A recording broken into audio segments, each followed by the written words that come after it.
If you are asking yourself that question, the answer is probably yes. Normal people don't ask themselves if they have a drinking problem. If you're waking up with regrets, that's a massive problem. If you are blacking out, massive problem.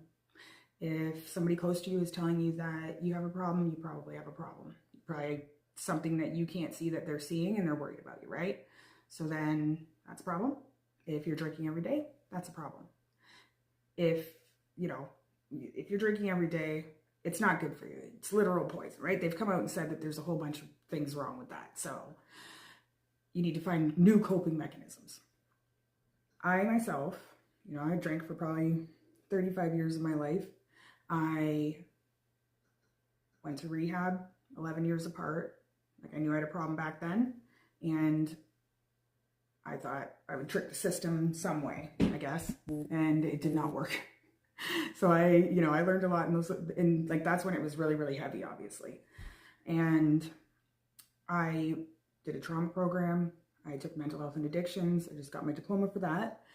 I believe that people that have been there are the best to help people get out of there. Like, I literally crawled back from hell, and I will eventually share all that. It's going to be no holds barred. Like, this is the reality of the situation. And I caused a lot of damage in my life, and I had to clean up a pretty big mess. And I learned how to not keep making more mess. So I eventually got it. It's my job to now give it away.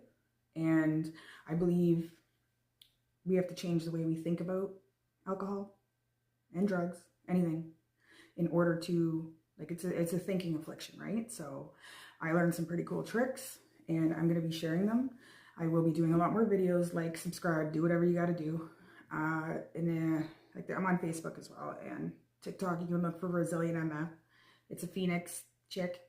But if you think you have a problem, I'm going to start running groups. I'm going to start running, like, just support stuff as well. And I'm going to teach you what worked for me. And I want you, like, people to tell me what worked for them, because I'm always open. What works for me might not work for you, but what works for you might work for someone else. So I think that we all need to help each other, especially people that have been there. And I'm looking forward to this. Join in. It's going to get interesting. And it's not going to be for the weak. Like, if you get offended easy, maybe, it's not the platform for you. But yeah, because I'm kind of going to say it how it is. I'm going to talk about some really messed up stuff. I just got to figure out where I can and how I can. But join it. It's going to get exciting. ResilientMf. Look for that.